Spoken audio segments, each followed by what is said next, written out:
Someone in medieval Europe just handed over a coin for a bucket of warm human urine. Why?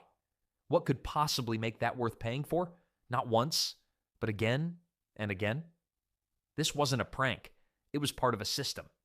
And the real reason behind it opens the door to a world far stranger and more unsettling than you'd ever expect. In the Middle Ages, human urine wasn't just waste, it was wealth. Every morning, families would carefully collect their chamber pots like they were harvesting valuable crops. This wasn't some weird hobby. It was serious business that fed entire households. Urine was one of the most in-demand bodily fluids in medieval cities. Tanners needed it desperately. Fullers lined up to buy it. Dyers paid good coin for fresh supplies. The whole system worked because people discovered urine had amazing cleaning power that nothing else could match. Public urinals weren't just for convenience, they were collection points where towns made money. Street corners had special pots set up just for gathering urine. Medieval people basically turned every bathroom break into a business transaction. Towns developed entire distribution networks around urine collection. Morning routes brought fresh supplies. Quality standards determined pricing. Fresh urine commanded higher prices than old stuff. The medieval urine trade had better quality control than most modern food markets.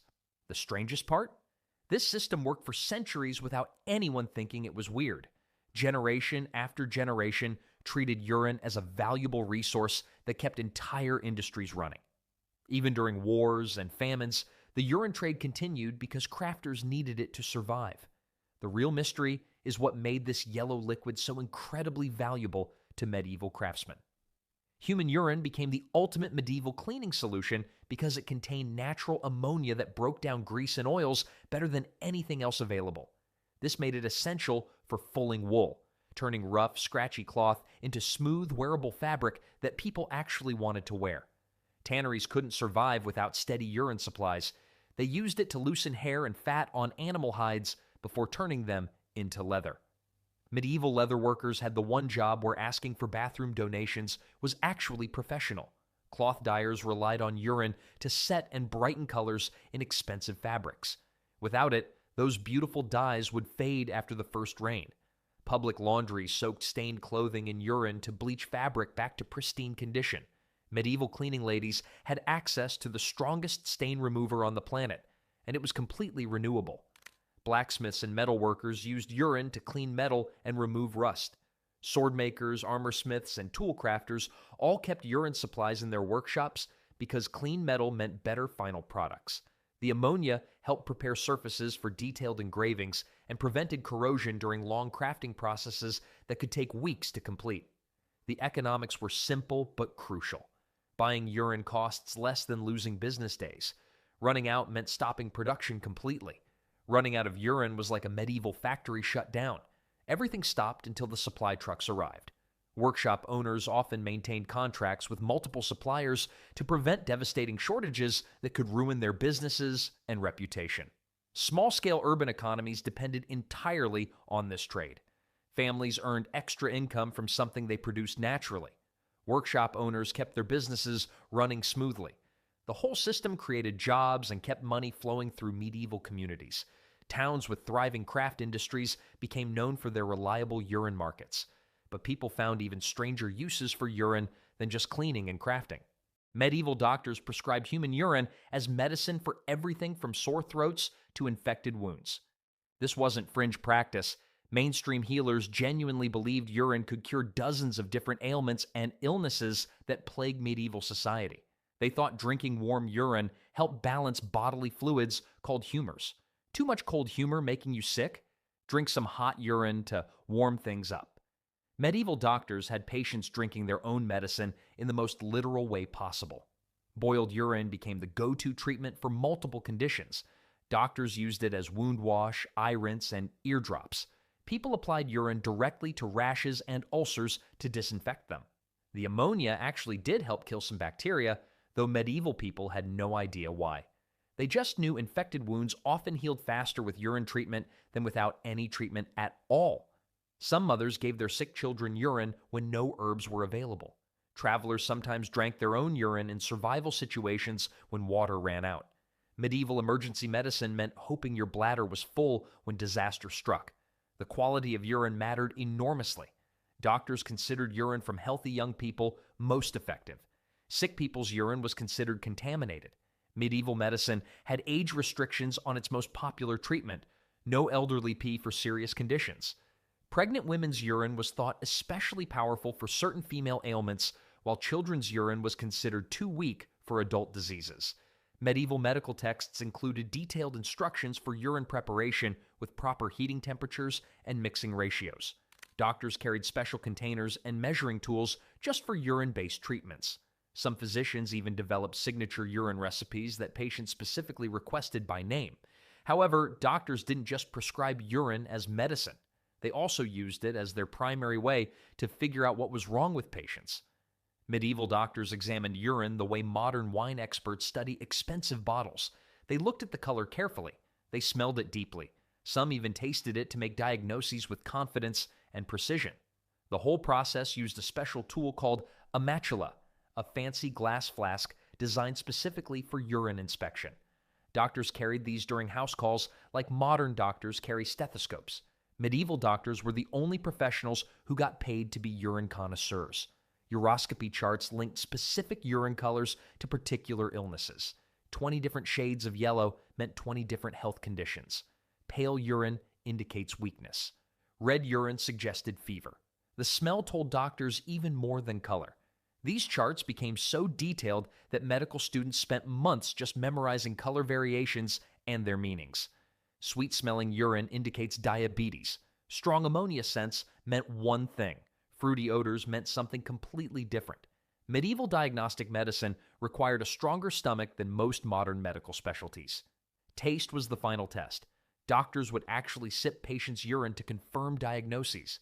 This worked for everyone from peasants to nobility.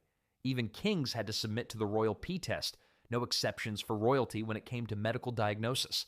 Wealthy patients sometimes tried to bribe doctors to skip the tasting, but most physicians insisted on following proper diagnostic procedures regardless of social status or wealth. Some doctors became famous for their urine reading skills, diagnosing dozens of conditions from single samples. The practice was so common that people expected it whenever they called a doctor. Medical schools taught uroscopy as seriously as modern schools teach anatomy. But medical and industrial uses weren't the only ways medieval people put urine to work. Medieval people used human urine for personal hygiene and grooming in ways that would shock modern people.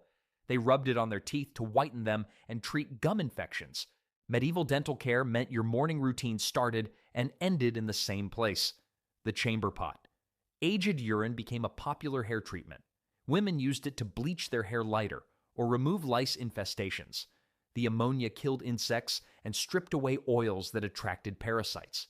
They would soak their hair in urine solutions for hours. Medieval hair bleaching required patience and a very strong stomach. Rich women often had servants collect and age the urine for weeks to get the perfect consistency for hair treatments that actually worked. Some people believed urine could improve their skin. They would wash their faces with diluted urine to remove blemishes and wrinkles. Young men used urine to make their beards grow thicker and stronger. Medieval beauty secrets would make modern skincare routines seem completely normal by comparison. Personal grooming with urine wasn't considered disgusting, it was considered smart. People who couldn't afford expensive soaps used what they had available. Medieval people proved that effective beauty treatments don't always come in fancy packages. Even wealthy households kept urine for emergency cleaning when imported soaps ran out during trade disruptions.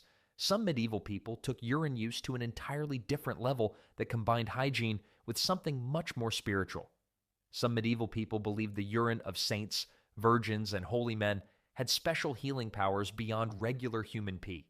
This wasn't just folk medicine, it was serious spiritual practice that people traveled great distances to access and purchase. Pilgrims collected blessed urine from spiritual figures for protection during dangerous journeys. They carried small bottles like modern people carry Lucky Charms. Medieval pilgrims packed the most unusual travel insurance policy in history. Monks recorded stories of miraculous cures, blind people regaining sight, paralyzed individuals walking again. Religious rituals sometimes included urine as a symbolic cleanser. Folk healers claimed it could cure demonic possession and evil spirits. These stories spread quickly through medieval communities, creating demand for holy urine across entire regions. Some monasteries kept detailed records of supposed miracles to verify their saints' urine quality and maintain their reputation. The quality standards were incredibly strict. The urine had to be fresh and from someone spiritually pure. Monks who had broken their vows couldn't provide healing urine. Medieval quality control meant your moral record determined your medical value. Churches developed complex certification systems to verify the spiritual purity of urine donors with regular confession requirements and behavior monitoring. The practice created its own economy.